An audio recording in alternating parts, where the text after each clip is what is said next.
Right, we're moving on next to Northam. This one has an interesting kind of bipolar origin and asset base, so to speak. It has the old goldfields mine called Zondereinde, which ended up being in Northam. This is near the Northam property, which is also where they have that Oppie Koppie musical festival out there to the north of Rustenburg. But that's the historic asset within the business. They also have something called Booysendal, which is out on the other end of the business, out on the eastern limb.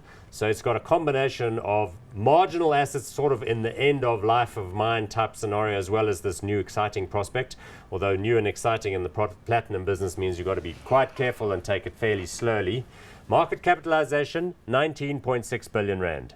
Price to earnings ratio 33, not currently paying dividends, and also under new management. Glenn Lewis was the CEO. He's now been replaced by Paul Dunn, who was a very experienced and well-regarded manager who was at Implats before. Yeah, look, a couple of their mines going back in history have not got a good history. Yeah, this is going back many, many years. Plumbridge days, remember the bloody thing? They had potholes, they found rocks in the ore body. Yeah, so look, one of the smaller players, personally, I think if you're going to go for platinum, I would go for one of the bigger ones, and rather than going for Northam. But I know lots of guys actually like Northam, but personally, apparently not for me. operationally pretty good. Yeah. You can see the share price chart doesn't look like falling off a ski slope.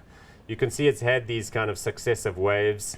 Also in the news recently, where they took their empowerment shareholder and they reorganized that holding and so on and so forth. But look, they've all got to do this because all the empowerment shareholders in virtually every mining company is underwater. Yeah. So, it costs a fortune, but you've effectively got to refinance them and restructure it and put them back onto, just reset the cost base essentially. So then it's no different to any other mining company. And my understanding of what they're doing at Booysendal is that instead of building a mega mine, which they talked about at one point, to open up, they're basically doing it as a sort of pay-as-you-go type model, where you sort of mine the easy stuff just to get the cash flows going, because you don't know where the market's going to be in 5-10 years. The old school thing where you put down a shaft which costs you 5 or 10 billion is long gone. Okay. Yeah, very much so, yeah. As far as this though, are you going to make a sectoral call? Go not hot on this one too? I can't go hot on this one. I'm afraid I'm of the same view. Okay, good. So we're not hot on that one either.